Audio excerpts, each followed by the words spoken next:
Chapter 46 Party Registration. Following the gatekeeper's directions, if you follow the stone-paved road from the village entrance, you will soon reach a large square. The stone-paved road that fascinated Dorothy expanded greatly and became round as it reached the square. And several large buildings were built around a circular plaza. Between the buildings, there were narrow-looking roads, and along those roads, buildings were lined up again. The Adventurers Guild with Santa drawn on it was the largest among the buildings surrounding the plaza. But it's strange. Why is Santa in this world? Wearing a red hat and clothes. And it's drawn right on the signboard of the Adventurers Guild. I really can't understand the reason. Could it be that Santa was the first guild master of the Adventurers Guild or something? While Hawan was staring at the signboard, Lizzie slowly drove the carriage closer to the Adventurers Guild. As they arrived in front of the building and stopped the horse, a boy around 10 years old came running from somewhere. "Welcome! Are you a guest going to the guild? It seems like it's your first time in this village." The boy was holding a square wooden box that looked quite large compared to his body. It had handles on both sides, and the boy was struggling to hold it with both hands. Before Hawan could get off, the boy quickly placed the wooden box next to the coachman's seat. "Sir, please step down here." It felt like watching a shoeshine boy from an old movie. The kind that forcibly takes shoes from sitting customers. The boy continued speaking with a bright smile. "Sir, shall I take care of your carriage and horse? It would be a big problem if someone stole something. Besides, the horse needs to rest too." "No, I'm a bit wary because it seems like you might do that," Hawan thought as he quietly watched the boy. The boy wiped his runny nose with his sleeve and grinned. "If you stay at our place for more than 3 days, we'll only charge half the price for horse feed. If you haven't decided where to stay yet, come to our place. We'll take good care of you." As soon as the boy finished speaking, a skinny man came running close. He grabbed the boy by the scruff of his neck. Even though the boy was choking and coughing, the man didn't let go. "Hee, sir, our lodging is much better than this kid's place." Hawan's face involuntarily frowned. It seemed like they were competitors, but there was no need to be rough with a child. The boy struggled to get away from the man, but it was useless. The man didn't let go of the boy's clothes. "Stop it!" When Hawan grabbed the man's wrist, the boy fell to the ground as if he were dropping. The skinny man glanced around nervously and said a few more words, but when they didn't work at all, he quietly went somewhere else. With tears welling up in his eyes, the boy sniffled. "I'm sorry. Our house is a bit poor, and the lodging is small. My father is too weak to work. He plays at home every day. So my mother works alone and it's always hard. But the food at our place is really delicious, sir." He felt a bit sorry for the boy. He didn't know what would happen yet, but if the price was the same, staying at this boy's lodging might be okay. Maybe he should ask about the price later. "I don't know yet whether I'll stay here." At Hawan's words, the boy's face brightened. The boy repeatedly bowed his head, saying thank you, and held out his hand. "Sir, I'll take care of your horse. If I'm guarding it, thieves won't dare. Thank you for the offer, but if I end up leaving the village without staying at this boy's lodging, I would feel bad. Besides, I can't fully trust this kid yet." Hawan hesitated, and 3 adventurers he had seen at the entrance earlier came out of the Adventurers Guild. The boy flinched and quickly bowed to Hawan. "Sir, I'll be watching from afar. Don't worry about the carriage being stolen." The boy hurriedly ran off and hid in an alley. What was that about? Hawan looked down. The boy didn't even take the wooden box. He didn't seem like a scammer or a thief, so what was it? The 3 adventurers approached Hawan and the carriage. "Hey, isn't that the guy we saw earlier? Was he an adventurer?" The men clicked their tongues and looked at the alley where the boy had run off. One of them muttered. "Running away after seeing us. Even after getting scolded, he still goes around lying. Curious about what they were saying, Hawan looked at the men, and the one who had muttered smirked. That kid earlier, didn't he say his father was injured or dead or something? He said he was playing at home. When Hawan spoke, the men laughed heartily. So he changed his story after getting scolded. That kid's father is fine. He's an adventurer, that kid's father. He almost quit, but he still does some adventuring work occasionally. We got tricked when we first came to this village too. That kid will say any lie to attract customers. And he subtly overcharges for beer too. One of the adventurers kicked the box next to the carriage. It seemed to contain beer. Hawan was a bit surprised. Beer was one thing, but lying about someone being injured or dead. What if those words came true? More than anything, if you go to that lodging, you'll get caught right away. Is it because he's a kid? He doesn't seem to think ahead. Hey, if you go behind this building, there's a place to park the carriage and horses. There's a guild person there, so you don't have to worry about theft. That kid probably said he'd watch the carriage and then ask for coins in return. Thank you. There's a saying that if you close your eyes and soul, they'll steal your nose. This is exactly that. I need to stay alert. After the adventurers left, Lizzie, who had been sitting in the driver's seat, looked back with wide eyes, seemingly surprised. Dorothy was peacefully staring at the signboard, unaware of anything. Watching her, I suddenly realized. Perhaps Dorothy had never seen a colored picture before. The previous village didn't even have signboards, let alone shops. There were only houses. There probably weren't any books either. She was at the age to be looking at picture books, and I felt a bit sorry for her. When Lizzie drove the carriage behind the building, there was a space to tie up the horses. It was quite spacious. As we left the carriage in the empty space and tied up the horses, an attendant approached. Do you need feed or water for the horses? For one number, we can feed them until night. It was a slightly unfamiliar word, so I wondered what it meant, but I soon remembered. Lizzie had taught me about the currency units of this world before. What he just mentioned was, yes, a coin. A copper coin. It was the lowest currency unit, but it was rarely used in the village. Even when a peddler came to the village. Most transactions were close to bartering. So, we had no money. Not a single penny. I had planned to sell first to make money when we got here, but I didn't expect to need it so soon. What should I do? Should I make money first? Could I sell rabbit fur to the guild? Or should I find another place to sell it? Hawan sighed slightly and looked at the attendant. I don't have any money right now. Does the guild buy rabbit fur? Of course. The attendant smiled brightly. Don't worry. We don't charge for leaving the carriage here. The price of rabbit fur has gone up a lot recently. I'll keep an eye on the carriage here, so don't worry and go inside. And later, when you sell the rabbit fur and have money, please feed the horses here. This is my income. It seemed like he meant extra income. Hawan replied that he would do so and turned towards the guild office. Asterisk. The inside of the Adventurers Guild was quite large. To the left of the main entrance was a wall covered with papers, and to the right were several tables and chairs. Rough-looking men occupied the tables.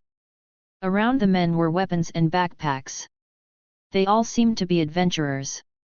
Directly opposite was the reception desk. Several guild members were sitting there, giving it a feeling similar to a bank reception desk. Only the reception desk on the far right was slightly different in appearance. The space was a bit larger. Is that where they buy goods? I hoped the price of rabbit fur was high, as the attendant said. Considering the peddler I met in the previous village, it seemed like it would be quite a high price. Hawan looked around the building once more, but there was no one or anything dressed as Santa. He still didn't know what the signboard was about. As Hawan entered the guild, everyone's eyes turned to him. Lizzie is as calm as usual, but Dorothy seems a bit scared. As the intimidating men's gazes focused on them, she clung tightly to Ju-won's leg. Dorothy whispered softly. "Dad, everyone is staring at us. It's okay. It's because we're strangers." Ju-won lifted the child up. Together with Lizzie, they moved further inside. Ju-won first approached the guild member in the center and asked. "I want to sell rabbit fur. Do I have to join the guild first, or can I sell it directly?" The guild member's eyes seemed to sparkle. "Our adventurer guild does not trade with ordinary people. We only trade with those who have joined the guild. This place is for adventurers. If you have rabbit fur, you can sell it after joining." The guild member continued with a friendly smile. "Are you an adventurer? If you plan to join, we can start the process immediately." The guild member glanced at the axe on Ju-won's waist and nodded. "Is your main weapon an axe?" "Axes are good. They're easy to obtain, cheap, and convenient to use. Our guild categorizes adventurers into 6 ranks. Newcomers start at rank 6. There was no time to respond. But he roughly understood what was being said. It was probably about adventurer ranks. Without giving Ju-won a chance to speak, the guild member continued. "Have you paid the poll tax? If not, you can pay it by next winter after joining. Many people join our guild because of the poll tax. Every year, many people fall into debt and become slaves because they can't pay the poll tax. It's really a tough world." While speaking, the guild member rummaged under the desk and pulled out a few sheets of paper. "Life is never easy. Many people die right after joining the guild, and many end up badly because they can't pay the poll tax. If you don't have enough income to pay the poll tax, well, there's nothing we can do. The guild is not a charity." The guild member looked at Ju-won's backpack with sparkling eyes and dipped a pen in ink. "First, please tell me your weapon. Should I write down axe?" Finally, there was a chance to speak. "I'm a magician." The guild member tilted his head and asked again. "An axe?" "I'm a magician." What? The guild member was a noisy person. He stretched his neck over the desk and stared at Ju-won, muttering, "I'm really surprised. A magician with that appearance. Really surprised. Of course, not all magicians have to be thin and frail." I see. A magician. That's rare. But are you really going to join the guild? Magicians can make more money with the nobility." The guild member frowned slightly. "In our guild, even if it's a bit disappointing, it's much more beneficial to go to a noble if you have even a little ability." "Ah, but if you only have enough ability to join the guild, no, that's not it. There are sometimes wizards who become adventurers instead of going to nobles." The guild member seemed flustered, thinking he had made a mistake, and moved his hands nervously. He seemed worried that Ha-won might get angry.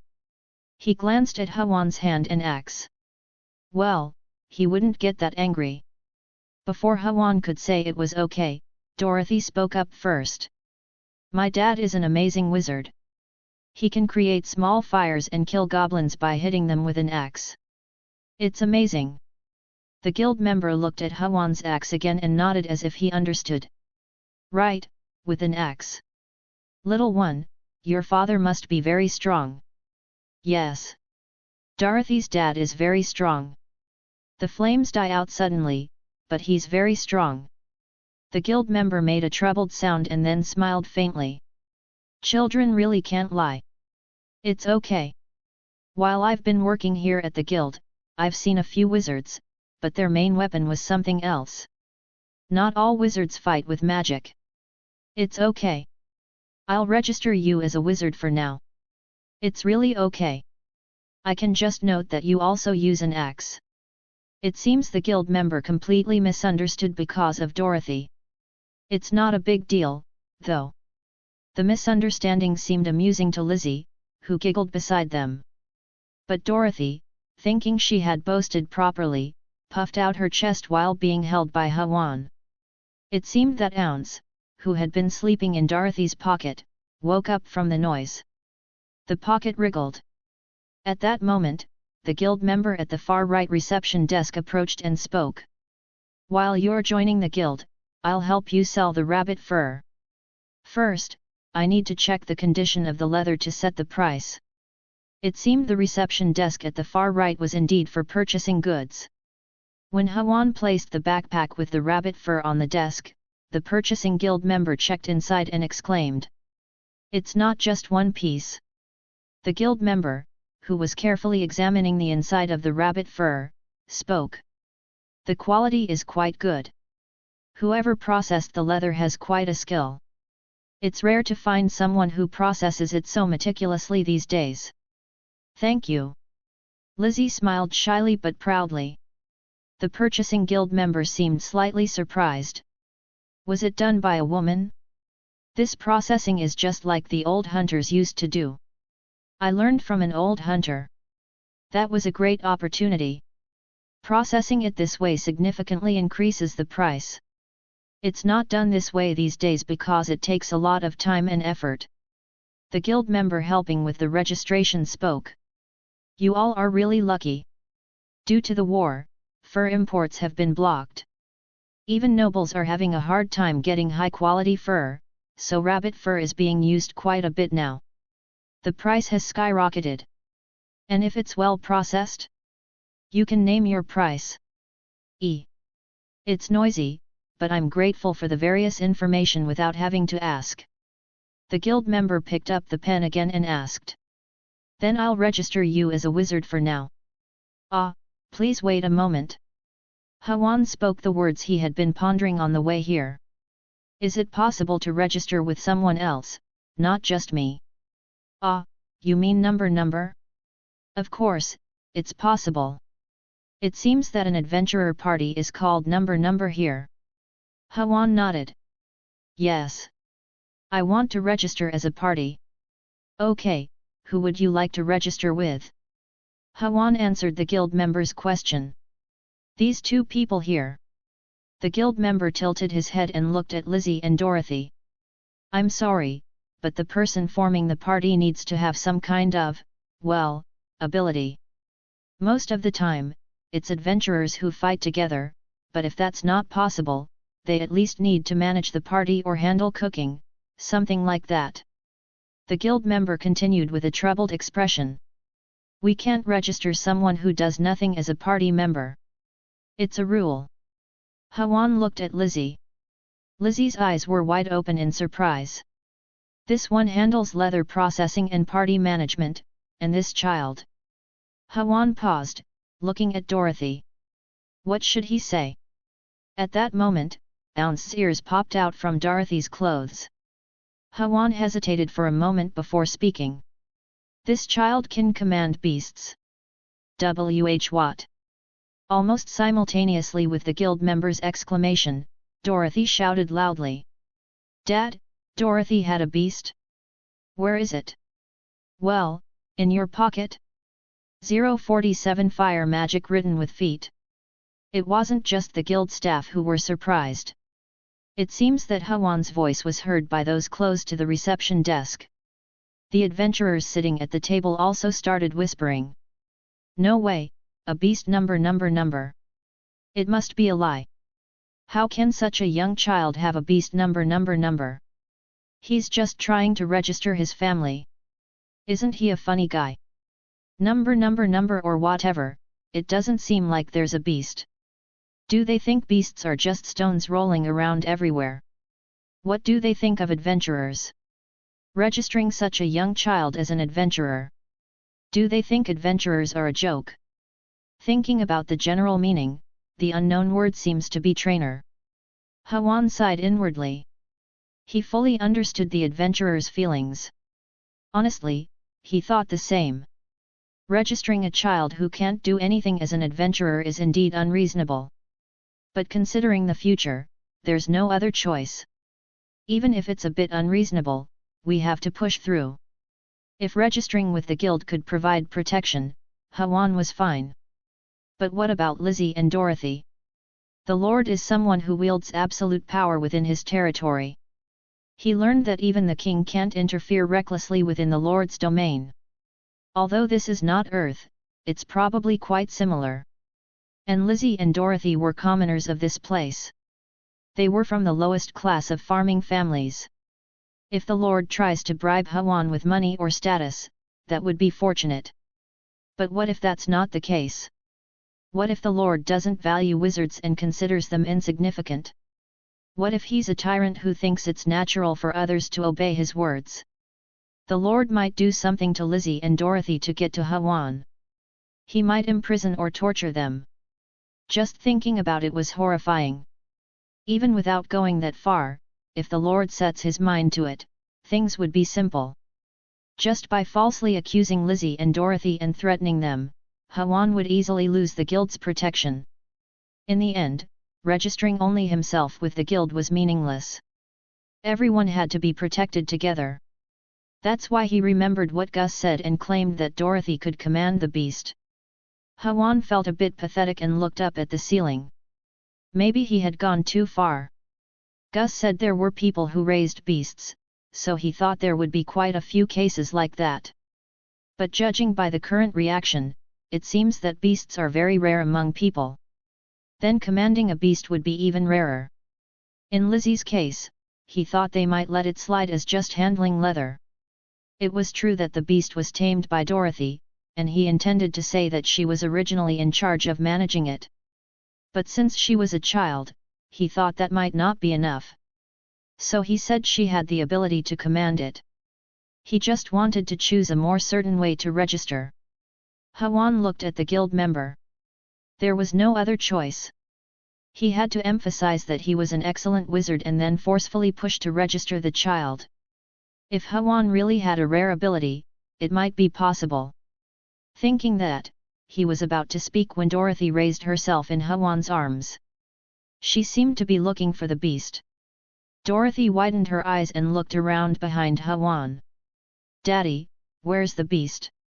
Seeing that, the guild member spoke with a troubled face. "Excuse me, this is problematic. Magical beasts are extremely rare. Beast tamers are even rarer. Magical beasts are originally so violent that they are targets for subjugation, and taming them is extremely difficult. It's not something that can be done easily." The guild member glanced at the surrounding adventurers. "Well, there are people who sometimes want to register their family members as party members.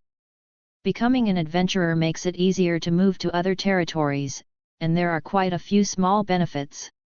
I fully understand that sentiment. If possible, I would like to register them too, but it's obviously a lie. Moreover, if there isn't even a magical beast, it's even more problematic." The guild member spoke without taking a breath, then looked at Dorothy with a sympathetic expression. "No, let's listen to what others have to say first. The guild member isn't a door-to-door salesman trying to force a product, so why is he talking so much and so fast?" Hawan hurriedly spoke before the guild member could open his mouth again. "The magical beast is here." Hawan lightly touched Dorothy's front pocket with his finger. The rabbit ears went up and down above the pocket. They kept twitching. Dorothy looked down at the pocket in surprise. "Really? The magical beast is in this pocket?" "Yes.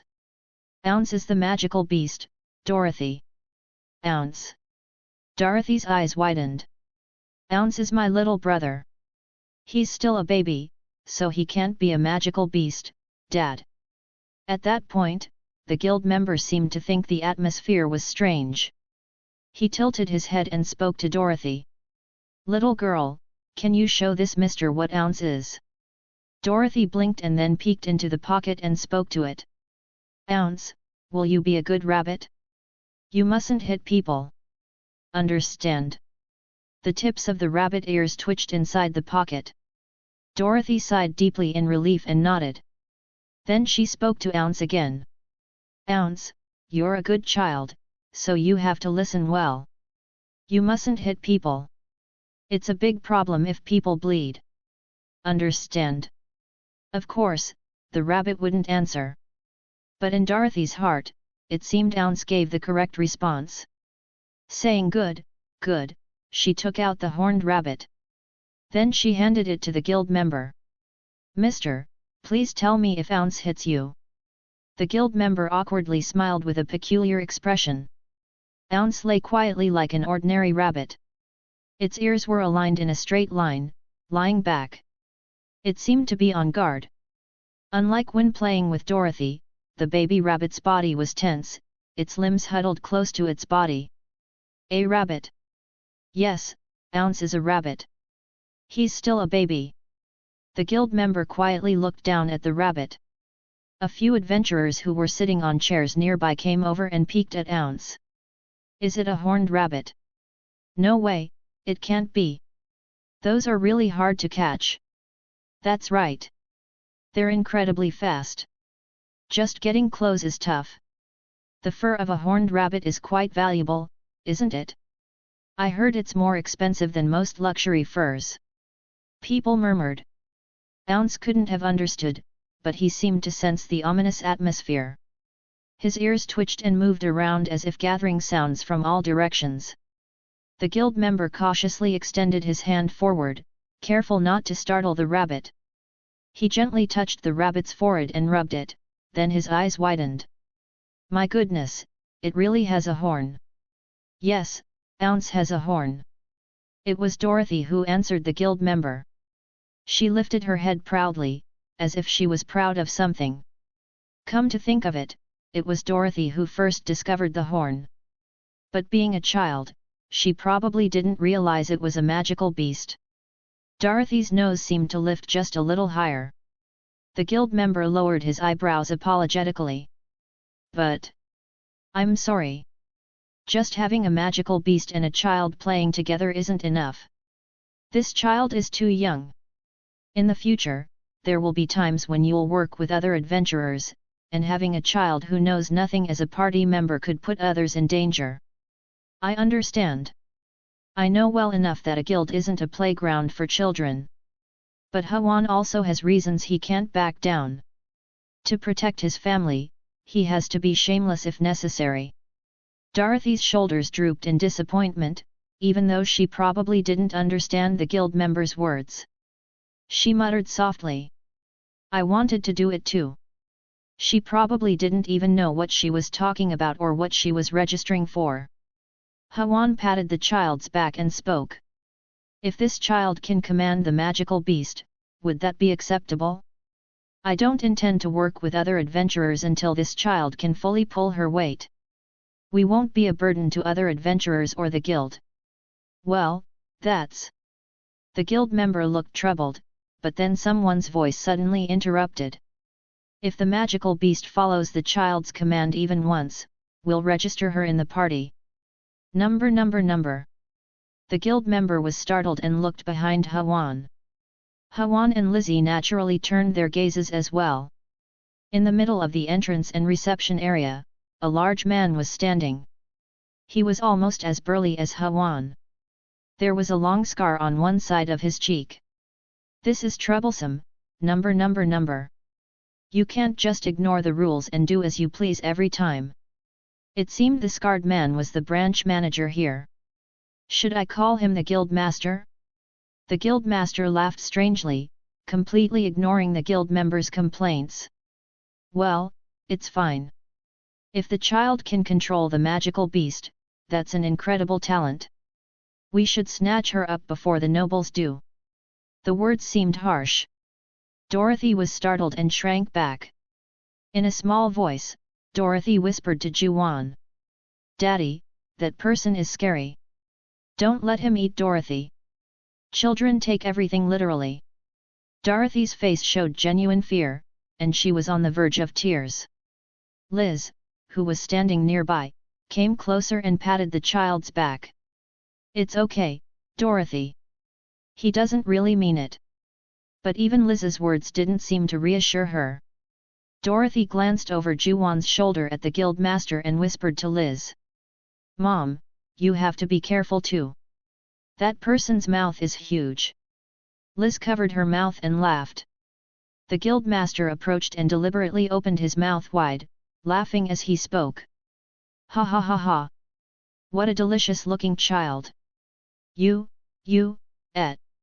Dorothy finally began to cry. Juwon held the child close and looked at the master. Stop it! The child is really crying. Ha ha! I'm sorry. But she's so cute. I find crying children the cutest. The master looked down at Ounce, who was sitting on the reception desk, and spoke to Dorothy. All right, little one. Give this beast a command, and I won't eat you. Dorothy buried her face in Juwon's clothes and peeked at the master. Then she whispered softly to Ounce. Ounce. That man is bad. He wants to eat Dorothy. Go hit him.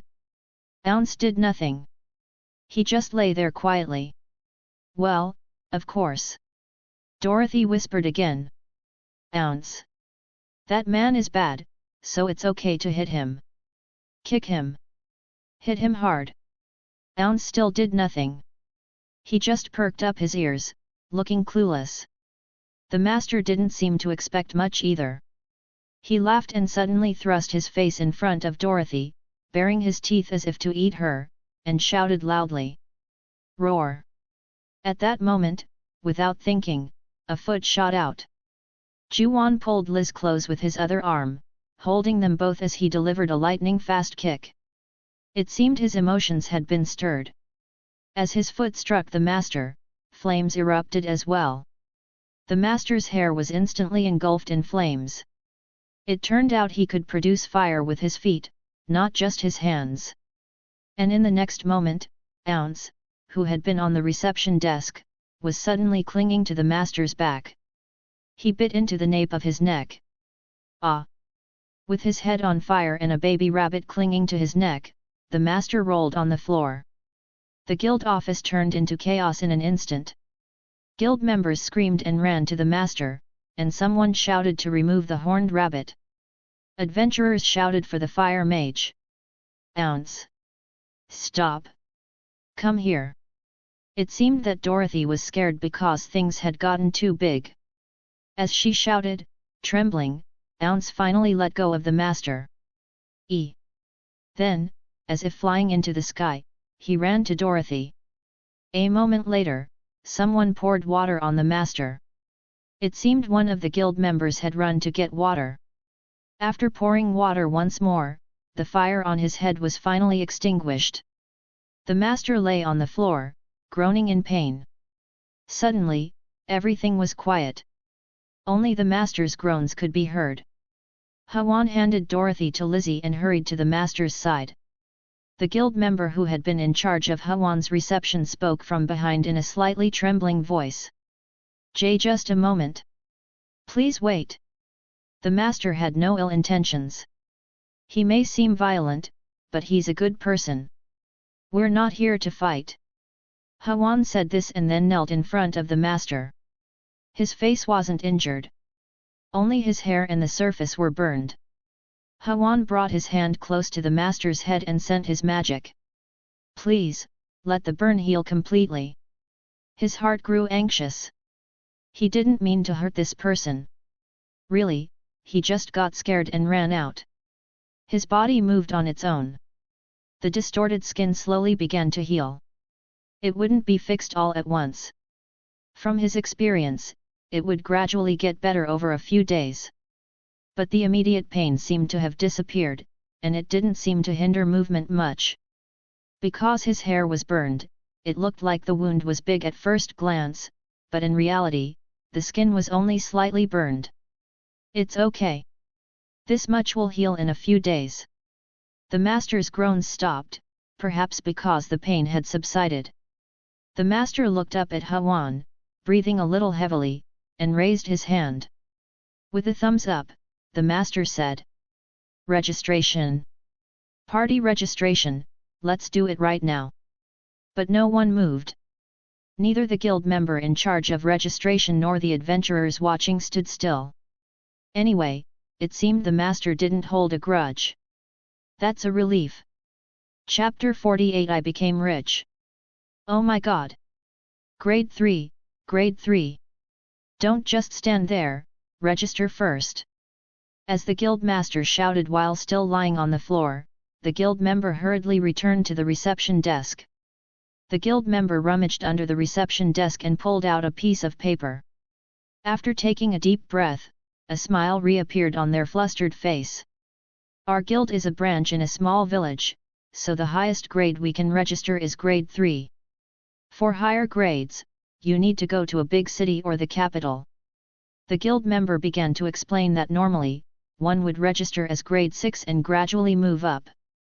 But with such strong healing abilities, you can start at grade 2 right away.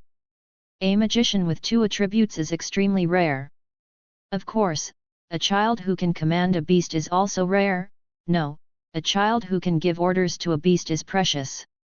Beasts fundamentally don't listen to commands. It seems they think the beast is smart rather than the child taming it.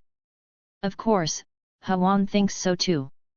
The guild member smiled broadly and said, "If you register as grade 3 here, we will immediately send the documents to the headquarters. Then, when you go to a big city later, you can become grade 2 anytime." Just as the guild member was about to explain more, a large face suddenly appeared over the reception desk. "Register first." "It's the master." Still seems to be in pain. The master placed his chin on the reception desk and grabbed the guild member's wrist. "Talk later, register." Come to think of it, the bite from Ounce hasn't been treated yet. The fire on his head was a bigger issue, so he didn't pay attention to it. Blood was flowing from the back of the master's neck, soaking his clothes red. It seems he was bitten quite hard. As Hawan gently placed his hand on the master's neck and sent his magic, Dorothy glanced around and asked in a small voice, "Dad, did Ounce do something wrong?" "Well, it's hard to say. The master didn't intend to harm, but others might not think so." The master smiled slightly and answered instead of Hawan, "No, little one. The beast did well. It protected its master. It shouldn't be scolded. Besides, it stopped immediately when you told it to. That beast is excellent. And you are a growing sapling." Dorothy's face brightened. "Yes. Dorothy is a sapling. No, there's no such thing as a sapling tree in this world. Maybe. I'm not sure since this is a different world from Earth, but a sapling is a sapling and a tree is a tree." But thanks to that, Dorothy's mood changed. The anxious look from a moment ago brightened. No matter how strong Hawan is and how people don't mess with him, the atmosphere around seemed to make the child anxious. Dorothy didn't do anything wrong, but the child must have felt guilty under people's gazes. The master blew it away in an instant. When the person who was wronged laughs, everyone around them feels forgiven too. Hawan glanced at the master and slightly bowed his head. When he silently mouthed "thank you," the master grinned. In the meantime, it seemed the guild member had finished filling out the paper. They pushed a sheet of paper towards Hawan. "Please write the names of the party members here and drop a drop of blood from each of you. Grade 6 uses ordinary paper, but grade 3 uses enchanted paper.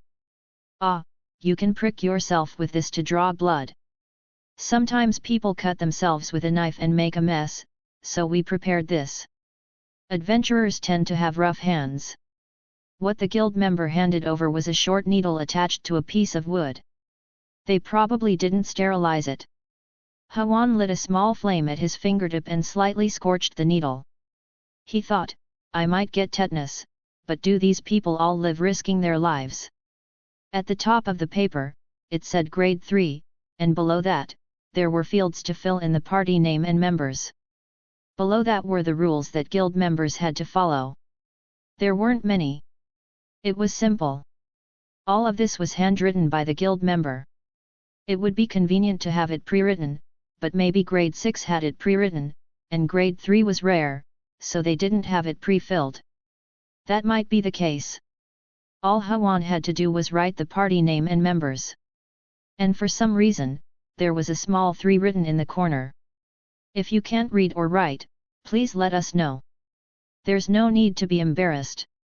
Most adventurers who come here can't read. Of course, we can write for you, and there are people who read and write for you. They charge a fee, though. I can read and write, though not very well. Really? The guild member was startled by Hwan's words. You're really different in many ways. Our master still struggles with reading and writing. He's studying, though. Ha, so I handle all the master's paperwork. It's driving me crazy. The master laughed heartily at the guild member's words. That's why you get paid more. And keep that talkative mouth of yours. Well, that's true. I got fired from my previous job for talking too much. Leaving the bickering two behind, Hwan looked at Lizzie and Dorothy. We need to decide on a party name. What do you think? Lizzie tilted her head and then smiled brightly. How about Dorothy and Ounce? Ah, that's nice. Dorothy's face lit up, and she brought her face close to Ounce, who was in her arms. It's Dorothy and Ounce. Got it? We're like a budding tree. Dorothy's words often make no sense at all. I can't understand how things turned out that way. Hwan wrote down the names of the party and 3 people, then pricked his finger and let the blood drop onto the paper. Since it was a magic paper, it should have lit up, but nothing was visible yet. Liz came over, slightly grimacing, and held out her finger. It seemed she was a little scared of being pricked by the pin. After hesitating several times, she tightly closed her eyes and finally pressed down hard. While she could easily cut through blood-stained rabbit fur and bodies, this small needle scared her. It was somehow funny and cute. Then it was Dorothy's turn. No, Dorothy has no blood, Dorothy has no blood in her fingers, really, Dorothy has no blood. It seemed she was very scared of being pricked by the needle. Her face had turned pale. Dorothy, it's just for a moment. It doesn't hurt at all. Liz, who had hesitated several times before pricking her own finger, now tried to persuade Dorothy. A guild member signaled to Hwan. He held up the needle and gestured to bring the child's hand. Sigh, there was no other way. Hwan sighed lightly and took Dorothy's hand. Wah! Dorothy has no blood, not a single drop, wah! The child started crying in earnest. She shook her head violently, trying to pull her hand away. Hwan held the child's hand and slightly extended it towards the guild member, while Liz and he tried to soothe the child. It's okay. It doesn't hurt at all, they said earnestly. But Dorothy's crying didn't stop. She seemed very scared. It's done. It's all over. While the child continued to cry, the guild member pricked her finger and drew a drop of blood. Dorothy didn't seem to realize she had been pricked. She kept crying and looked at her finger in confusion. As Dorothy's blood dropped onto the paper and spread, the previously unresponsive paper suddenly began to glow faintly. Oh! The child's crying gradually subsided and eventually stopped. The paper is glowing. I've seen it before, but it's amazing every time. Dorothy and Liz stared intently at the paper. The light on the magic paper soon faded. Hee. This one is a bit more expensive than other magic papers. Usually, it only allows 1 contract. This one can allow 3 people to contract. Once the magic is activated, it can't be changed, so it can't be forged. The number 3 written on the corner of the paper seemed to indicate the number of people that could be contracted. It looked like they had made magical papers for 2 people, 3 people, and so on. Now, the contract is perfectly complete.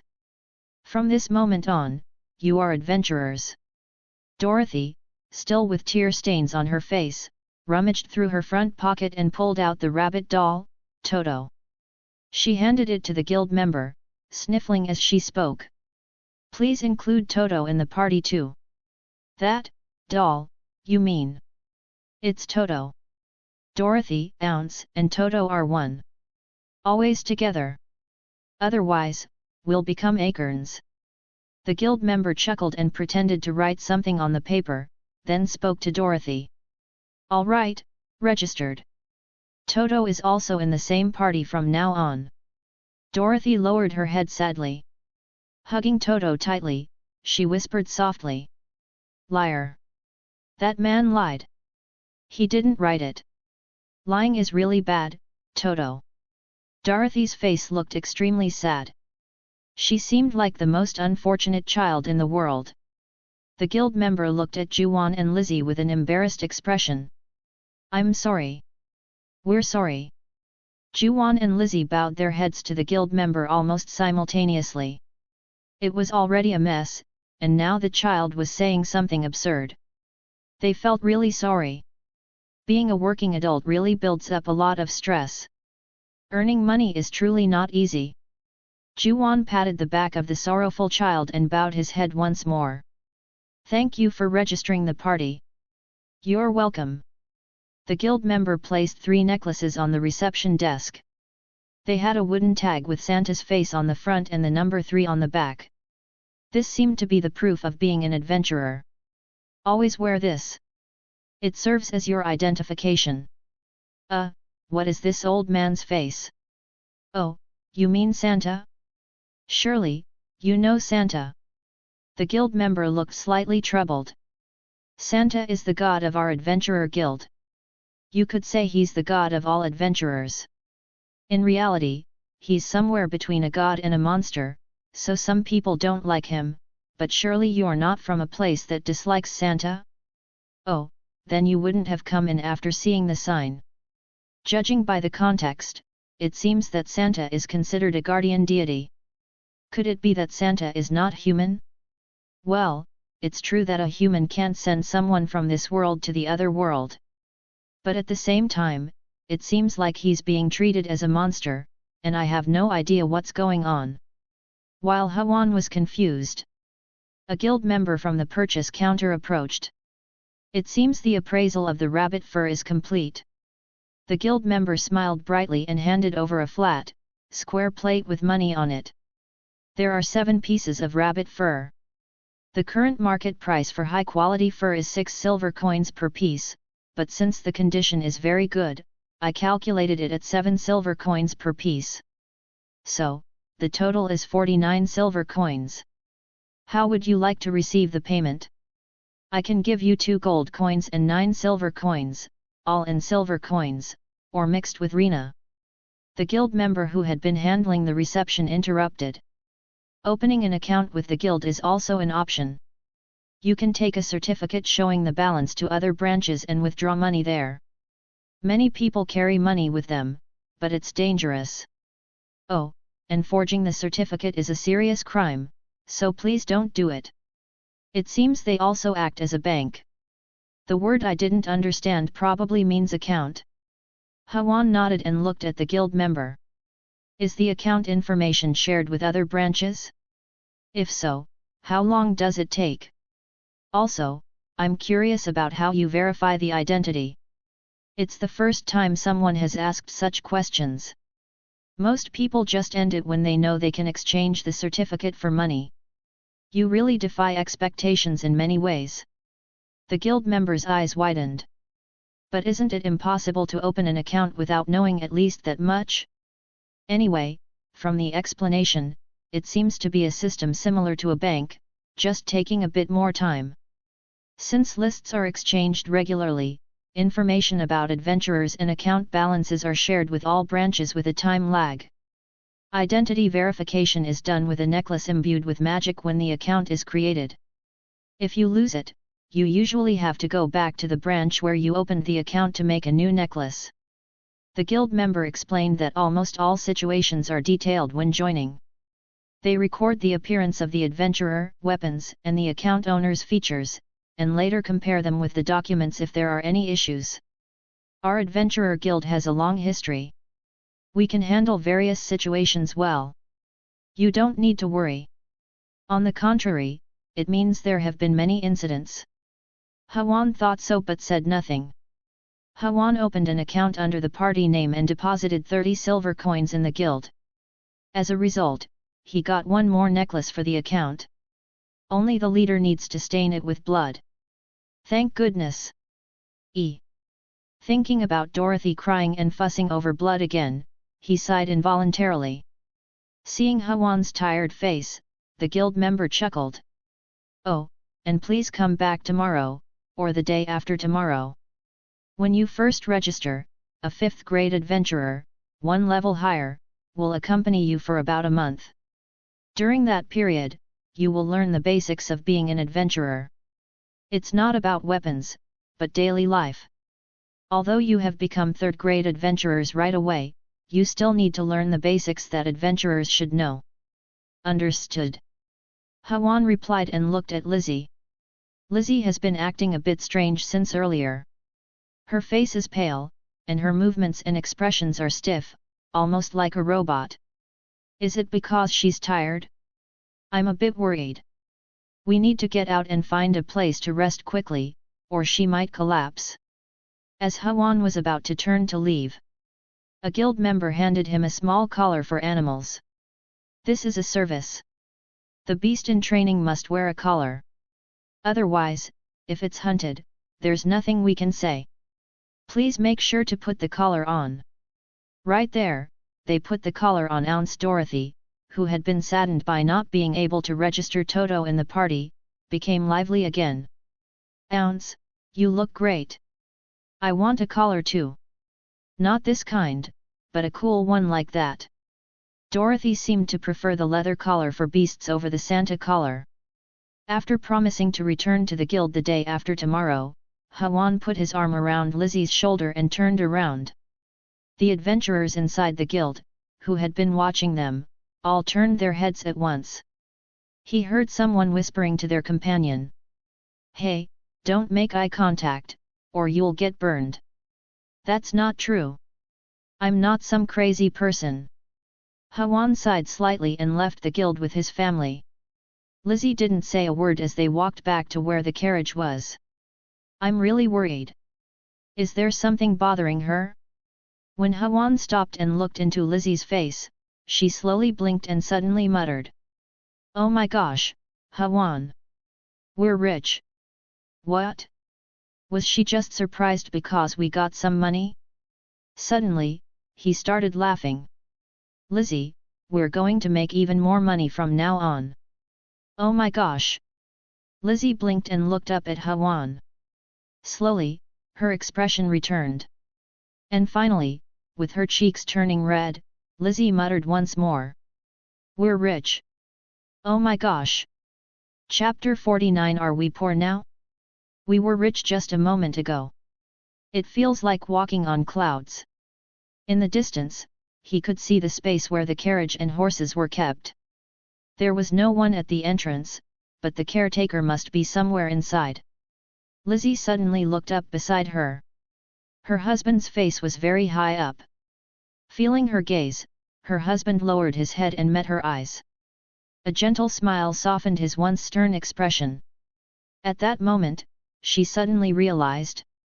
He doesn't know. He has no idea.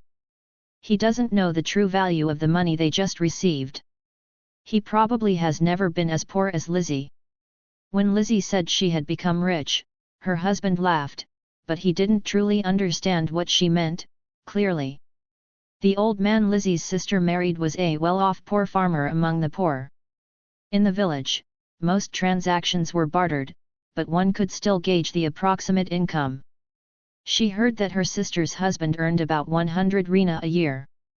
This income was earned by all the grown sons working together. But sometimes it was less or more. Sometimes 120 rina, sometimes 90 rina, it varied. 120 rina is 10 silver coins. With 7 rabbit pelts, they received several times what her sister's family earned in a year of hard work. Of course, in the city, prices are high, and to a very rich person, this might not be much money. To the rich or nobles, it would naturally be a trivial amount. But to a farmer like Lizzie, 49 silver coins were a fortune she might never touch in her lifetime. Moreover, they didn't sell the wolf pelt. Hawan said it didn't matter if they sold it, but it was the first thing her husband had hunted. When Lizzie hesitated, Hawan left it with her. A wife's feelings are nothing. He could have ignored them and sold it, but he smiled and told her to do as she pleased. Lizzie glanced at Hwan again. Was he angry because they didn't sell the wolf pelt because of her? Of course, she knew he wasn't that kind of person, but it was a huge amount of money. Normally, one would feel regret or anger. Wolf fur is much more expensive than rabbit fur. But Hwan's face still had the same smiling expression. He didn't even think about the wolf pelt. He was just the same as usual. Looking down, she saw her small hand enveloped in her husband's large hand. She felt she was like that. Protected by him, she was far from the rough waves of the world. Completely shielded from misfortune. If this hand ever left her, she would be exposed to the thunderstorm of the world, naked. Suddenly, she was scared. Once you taste the sweet world, you can't breathe in the urine-soaked filth. You can't go back to living there. Lizzie looked at Hwan's face as he answered Dorothy's question. Dorothy was just now asking what an adventurer was. Hwan. This man is a sweet poison. He surrounds her with sweetness and delicious things, unwrapping her tightly bound heart. Without him, she couldn't live. Even if she were beaten, living day by day on miserable gruel, she couldn't go back to the time when she thought that was life. If she went back to just surviving, her heart would be too sick to live. It's not just about money. The time before she knew his kindness was like a deep, dark underground compared to the light she knows now. I don't want to go back to the old days. Lizzie tightly held her husband's large hand. Please, don't change. I don't know why. I'm so happy now. But I'm much more anxious than when I was unhappy. It feels like the ground beneath my feet is a cloud. Lizzie, are you okay? It seemed her behavior was strange. Juwon lowered his head to look at Lizzie's face. Mom, does your stomach hurt? Dorothy asked with wide eyes. She answered that it was nothing, that she was fine, but Juwon seemed worried. He tried to lift her up like a child with his remaining arm. Hee, I'm okay. When Lizzie smiled, he seemed to be barely reassured. Let's quickly find a place to stay and rest. Juwon said kindly and gently squeezed the hand he was holding. The warm body temperature seemed to tell her that the man in front of her was the same person who had always been with her. The consistently kind husband. As she walked, led by Juwon, Lizzie felt herself deeply reassured. Yes, this man doesn't change. Even if he becomes rich, he won't change. He remains a kind and gentle man. He still calls Dorothy, who is not his blood, his daughter, and loves her, whom he had to marry out of necessity. There's no need to be anxious. The cloud beneath her feet, which had felt weightless as if she would sink into it, seemed to solidify. When she came to her senses, she found herself back on solid ground. It's okay to stay happy. No one will take it away. If someone tries to drag you into unhappiness, I'll knock them all down. Juwon's rugged profile seemed to say that. Asterisk. Maybe there was something on his face. Lizzie kept looking at him. But every time their eyes met, Lizzie's sweet smile made him think he might have become handsome. Maybe the magic filling his body was affecting his appearance. Juwon lightly touched his face with his hand, but, well, he didn't feel particularly different. Maybe I'll check my reflection in an axe later. When Lizzie and Dorothy weren't around, he would sneak a look to see if his face had changed. As they headed to the carriage, they saw the manager feeding another horse in the corner. The manager noticed Juwon and gave a slight nod with his eyes. I'll ride in the front. Because I'm an adventurer. It was the moment when an excited Dorothy pointed at the coachman's seat and shouted. A 10-year-old boy, whom they had met at the entrance earlier, suddenly appeared from behind the carriage. Hee, sir. Have you finished your guild work? I was diligently guarding the carriage. I kept a close watch to see if any thieves would come. The boy glanced at Hwan's expression and then scratched his head with a smile. If you haven't decided on a lodging yet, shall I guide you to our house? Having seen the three adventurers at the entrance earlier, he seemed to know that his lie had been exposed. The caretaker, carrying a water bucket for the horse, spoke. As long as you don't give that little rascal any money, it's fine. His house is shabby, but the price is reasonable and the food is delicious. The owners are nice too. The kid is just a bit of a troublemaker. Hawan thanked the caretaker and looked at the boy. All right, let's go to your house. Haha. Thank you. The boy beamed and ran ahead. Follow me this way. Just follow me with the carriage. Sitting in the coachman's seat, Lizzie started to drive the horse. The 10-year-old boy ran quickly like a squirrel and looked back. Here. This way. He raised his hand to guide the way. Lizzie chuckled and said. He's a lively kid. He tells lies. But maybe that's just right. With that kind of survival instinct, he'll do well anywhere. Lizzie glanced at Dorothy. Dorothy was playing adventurer. Ounce seemed to be a monster, and Toto seemed to be a party member. Ounce, who was sleeping on Dorothy's lap, was said to be holding a fire-breathing egg. Why a rabbit laid an egg, and how the egg breathed fire, was unknown. It's not an easy world for men either, but it's especially hard for girls. When men become adults, they can be independent, but girls can't decide anything for themselves. In reality, there's no other way but to get married. Lizzie smiled brightly. I hope Dorothy lives vigorously like a weed. It seemed she was listening to the adults' conversation while playing. Dorothy shouted loudly. Mom! Dorothy is an adventurer. Adventurers can't be weeds. Weeds can't go anywhere. Haha, that's right. Liz quietly laughs. It seems she was reminded of her childhood. There was a slightly bitter expression on her face. The lodging the boy guided them to was located a little way into a dirty alley. The center of the village was quite clean, but the alleys beyond it were a different story. There were makeshift buildings and shabby houses, and the streets were cluttered with excrement and garbage scattered everywhere. The alley wasn't wide, so every time the carriage rolled, they were anxious about bumping into people. This way. Please come in. The boy guided the carriage next to a wooden building that was slightly better than the makeshift ones. It wasn't a proper stable, and there was no roof, just several wooden posts for tying horses in a small open space. There were feed troughs installed in front of the posts. There was a peddler's cart in the corner, possibly belonging to a guest. There was only one horse, and it looked very old. For some reason, the narrow space looked even more shabby because of the peddler's cart and horse. They must have looked a bit pathetic. The boy rubbed his nose awkwardly. But the horse feed is good. Our family uses really good ingredients, even if it doesn't look like it. I'm sorry. I'm just a bit surprised because it's my first time staying at a place like this. He might have hurt the boy's feelings.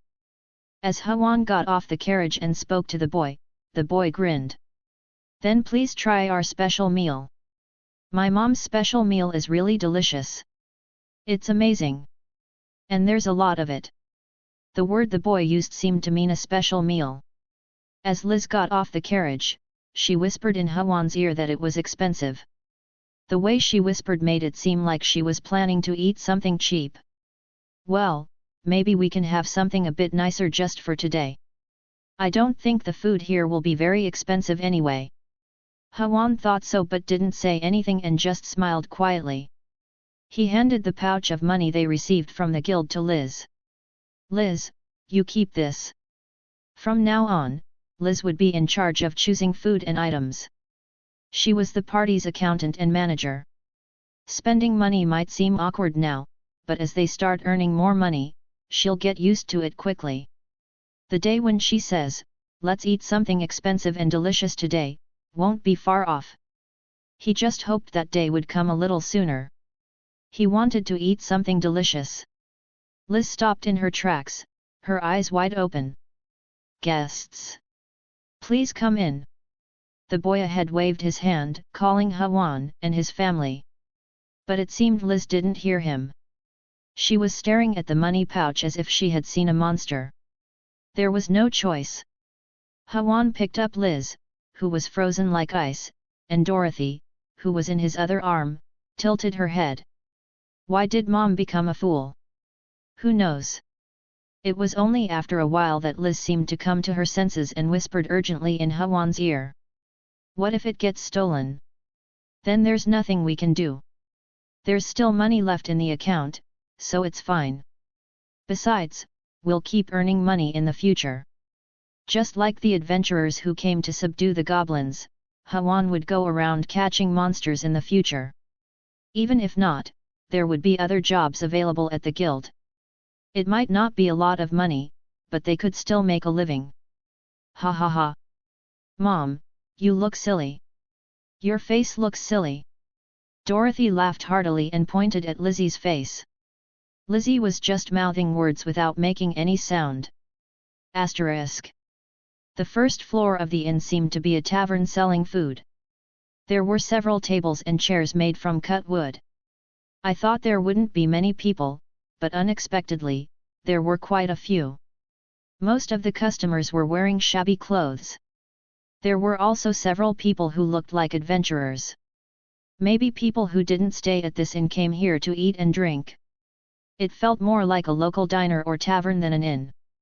A large woman was carrying several plates of food stacked on a big tray and walking between the tables when she saw the boy. You rascal!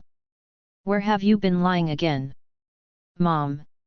I brought a customer. I know. Your mom has eyes too. Do you even know how much my throat hurts because of you every time?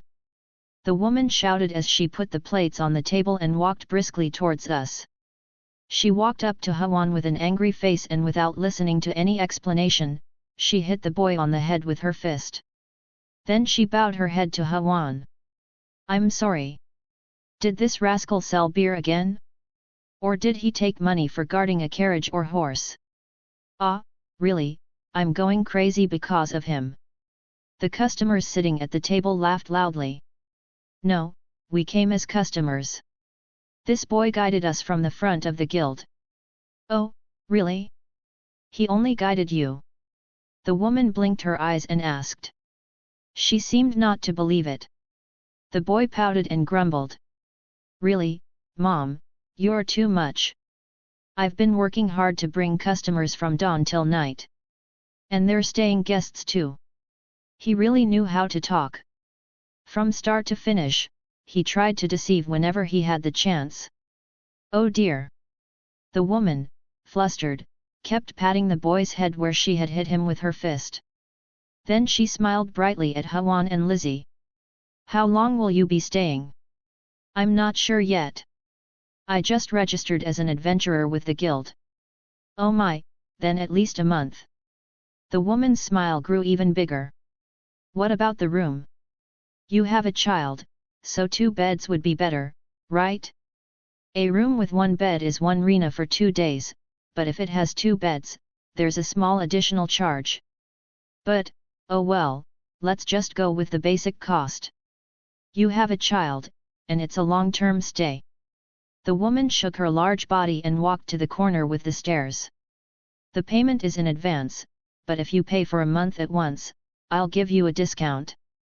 Originally it's 15 rina, but I'll knock off 3 rina, so it's 1 silver coin. That's expensive! Lizzie exclaimed in surprise, and the woman who was climbing the stairs turned around. No, no, our place is very cheap. 2 beds, we provide lamp oil, and even though there's no heating, we give you a hot water bottle. If you put it in the bed, it stays warm until morning. Compared to other places, it's practically half the price. Our place is really cheap. Lizzie muttered with a pale face. But I heard your sister's place makes 10 silver coins a year, and just for a month's rent, it's 1 silver coin. The woman laughed with an awe expression. Oh dear, it must be your first time in such a big town. You'll faint when you hear the food prices. For 2 people, it's 1 rina per meal. That expensive. Lizzie was on the verge of fainting with foam at her mouth. Even Juan was a bit surprised that food was more expensive than the room. He thought it would be the other way around. The woman laughed loudly and said, "Haha! Look, our place is practically half price. The room, the food, the service, it's all different. If you went to another place first, you'd be sleeping on the street." Lizzie clung to Juwan's clothes and whispered, "Juwan, let's sleep in the carriage."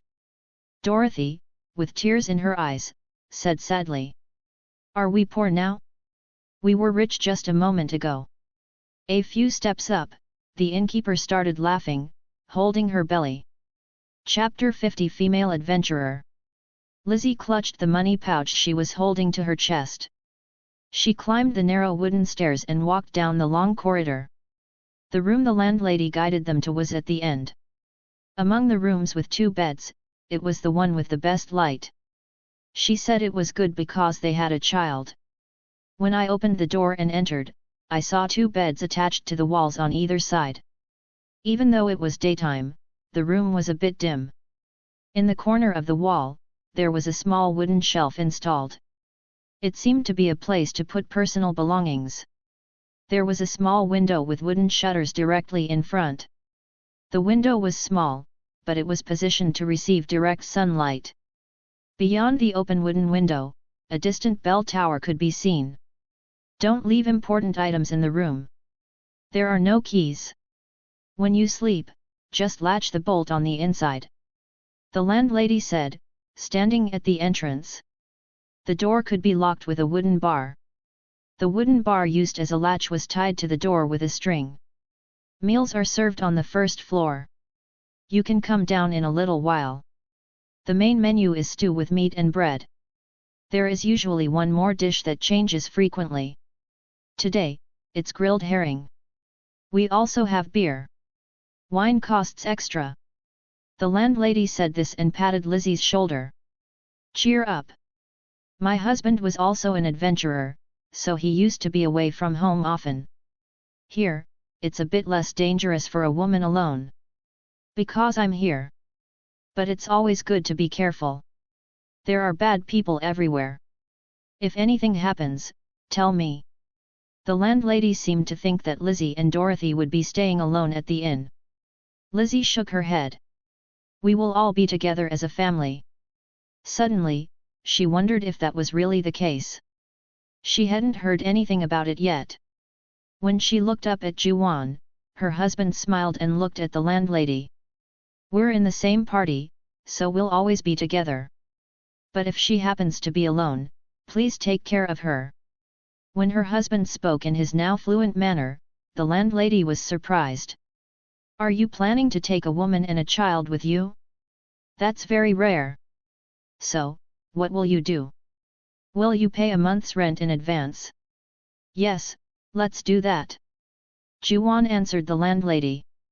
Lizzie handed the money pouch she was holding to Juwan. But he didn't take it. When Lizzie looked flustered, Juwan smiled. "Lizzie." As if to say she should give the money herself, Juwan glanced at the money pouch and the landlady. "I'm really doing this. From now on, I'll be paying everywhere we go." Thinking that made her feel strange. It might not seem like a big deal to others. But paying such a large sum herself was something she had never done before. Lizzie untied the string of the pouch and took out a silver coin. Spending such a large amount all at once made her heart pound. Her fingers holding the silver coin felt incredibly heavy. She hesitantly extended her hand. Until it disappeared into the landlady's front pocket, Lizzie couldn't take her eyes off the silver coin. "Oh dear, is it that precious?" The landlady laughed loudly and left the room. Next to the landlady's figure, Juwan's face was seen silently laughing. Did she really look that strange? When the door closed, the room quickly became quiet. Even Dorothy, who was always noisy, was silent, perhaps because the room was unfamiliar. After tying the string of the pouch again, Lizzie looked around the room once more. It was a small room, just big enough to fit 2 beds. The space between the beds was barely enough for a person to pass through. This room costs 1 rina for 2 days. Suddenly, the money felt wasted again. But Lizzie looked around the beds, the floor, and the room carefully. It was old but well cleaned. There was no strange smell or dirty filth. The last time she visited this village, Lizzie was a bride being sold. At that time, she didn't sleep in an inn. She spent a night in a shabby lodging where many people slept huddled together. It was a dirty and smelly place. She had just 1 meal a day, a bowl of cold stew. The stew was what the merchant had left, diluted with water, and given to her as her meal. She wasn't used to eating good food, but the merchant's behavior gave Lizzie a severe sense of shame. She left the village feeling so miserable that she never wanted to recall it again. Compared to that time, her situation had changed remarkably. She felt really strange. Hawan hugged her shoulders. Next time, let's stay in a better room. It seemed he thought this room was shabby. Lizzie shook her head and, in a small voice, told him a bit about her previous visit to this village. She said that her situation was different now, so it felt a bit unfamiliar and surprising, but she liked this room. Hawan's face stiffened slightly. That merchant bastard, I'll kill him if I meet him. He seemed very angry. Hawan's arm tightened around her. Dorothy, who had been wandering around the room, ran to the window with a pattering sound. To keep out the cold, most buildings had small windows. This place was no different. Climbing onto the bed to look beyond the small window, Dorothy spoke with curiosity. There's something pointy over there. It looks strange. There was no bell tower in the village where Dorothy lived. The child was probably seeing a bell tower for the first time. It's a bell tower. When the time comes, the bell ringer will ring the bell from there. Lizzie explained, and Dorothy tilted her head. What's a bell? Right, Dorothy had never seen a bell, so she didn't know what it was. Dorothy, who had lived quietly in a mountain cabin, had no chance to know about bells. As Lizzie was explaining what a bell that tells time was, ding, ding, the bell started ringing from the bell tower. Dorothy looked at the bell tower and shouted. Is that a bell? The bell is moving. It's shaking its body. The sound of the bell seemed fascinating. Dorothy put her hands to her ears and listened quietly to the bell sound. Watching the child, Lizzie's heart started to pound. Seeing the child marvel at something new overlapped with her own image. It felt like she had become Dorothy. It finally felt real. It changed. Her life has completely changed now.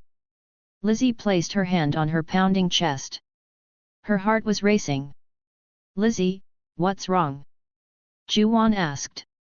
Lizzie opened her mouth to answer, but her voice wouldn't come out. Her throat was choked up. Until now, she had been one of many women on the farm. From dawn till night, she fetched water, worked in the fields, tended to the livestock, or did sewing, just like her mother had done.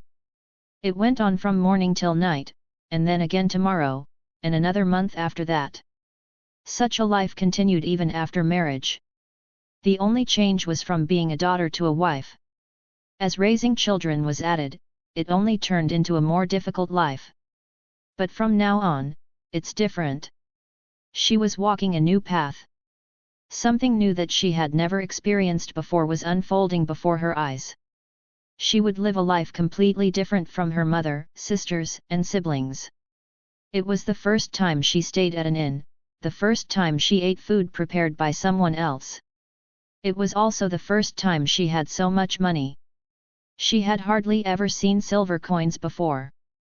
But from now on, she would experience something new every day. Firsts would keep happening.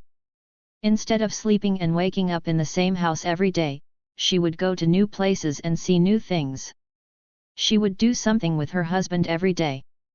She wanted to tell Juwon how amazing and wonderful it was. But he probably wouldn't understand even if she explained it. Lizzie hugged her thick husband's body tightly. Hey! Juwon awkwardly patted her back, looking slightly surprised. Juwon, I like you so much. I love you. Thank you for accepting me and marrying me. Thank you. These words couldn't fully express her feelings.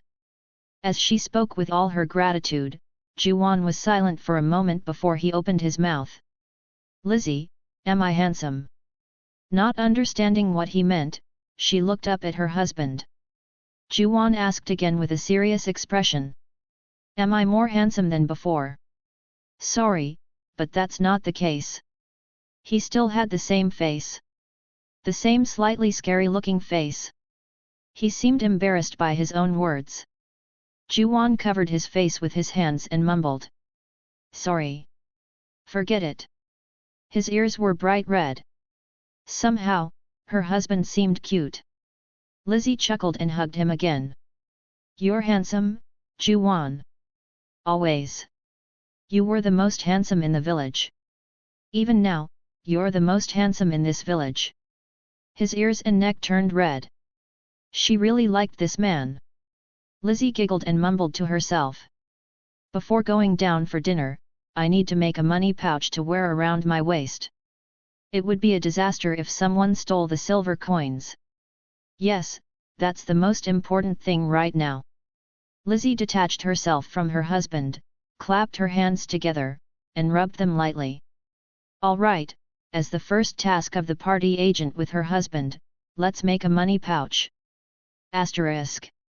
The inn's meal was delicious. Lizzie and Dorothy widened their eyes after taking the first spoonful. After that, they didn't say a word. They just ate silently. As soon as their mouths opened, the spoon went in, and when their mouths opened again, food was hastily shoved in. They had never seen anyone eat so diligently. It must have been incredibly delicious. They thought they really needed to earn a lot of money. The next day, they planned to explore the village, but Lizzie and Dorothy had a slight fever. The fatigue from being startled by the goblin and being chased out of the village seemed to be catching up with them. The rattling carriage ride must have also taken its toll.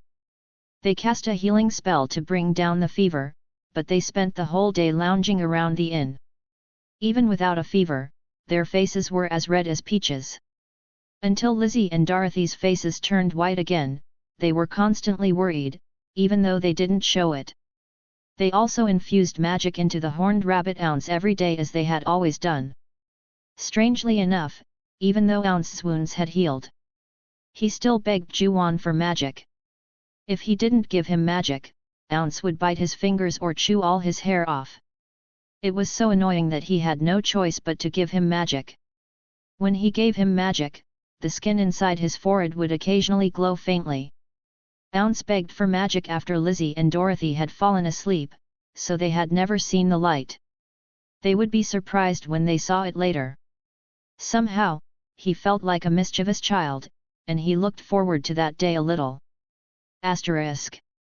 On the day they went to the guild, Juwon left the inn a little early. The appointment was around noon, but he planned to go a bit early to look around. On the first day, he had only listened to the guild members' chatter and ended up in a bloody mess, so he hadn't had time to properly look around the guild office. Moreover, Lizzie and Dorothy were too excited from the morning. Since they hadn't properly explored the village, it would be good to take a look around before going to the guild. As they walked from the alley where the inn was located to the central square, Lizzie looked around like a child. Even so, she kept the money pouch tied around her waist turned to the front and held it tightly with one hand. He couldn't say it out loud, but he thought she looked like a country girl who had just come to the city. Dorothy ran around like a little boss with Ounce. When a peddler came to the previous village, she had timidly moved only in front of Juwon and Lizzie, but with Ounce, she seemed to feel invincible. The child would disappear from sight in an instant, making his heart race. But he could stay calm because he trusted Ounce. For some reason, he felt that everything would be all right with Ounce. From the end of the alley, the village square began to come into view. There were many people coming and going in the village square. Merchants, people dressed as adventurers, it was quite bustling. The village seemed even more crowded because its size was much smaller compared to a city. Dorothy got excited and ran out as soon as the wide square appeared.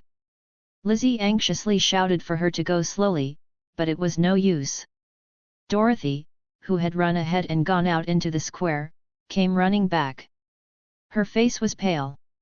And for some reason, Ounce was on top of Dorothy's head. It looked like the child had rabbit ears. Dad! Dad! 3 women are beating up a man. Hey? I think I heard something strange. Lizzie also had a puzzled expression. Dorothy grabbed Juwon and Lizzie's hands and pulled them. Hurry! Hurry! I couldn't tell if it was because the man was worried or if it was something amazing to see. It's so cool. They're hitting him. And it's a woman. Ah, it seemed that women hitting men looked cool to her.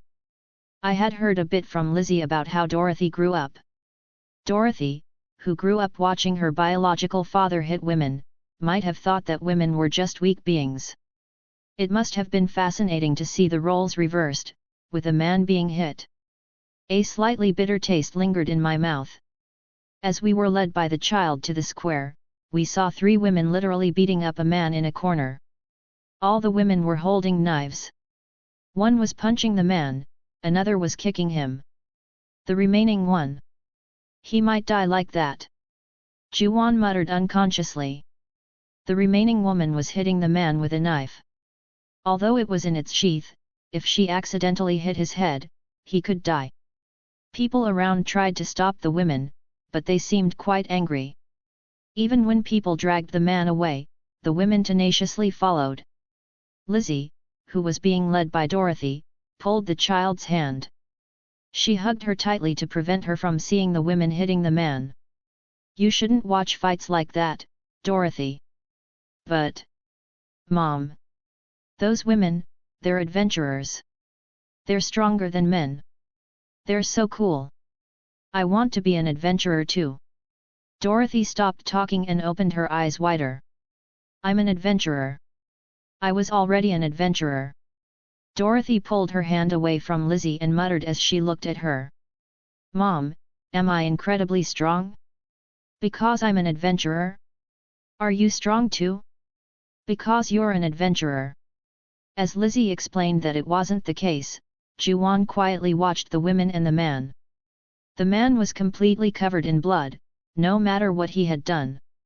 The gatekeeper we had seen at the village entrance a few days ago was standing in front of the man, trying to stop the women. He seemed to be persuading them. But no one tried to arrest the women.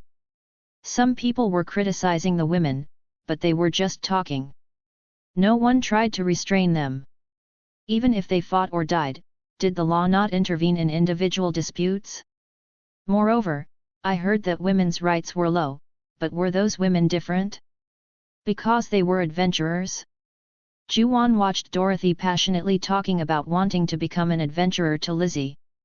If becoming an adventurer was the way for a woman to live most freely.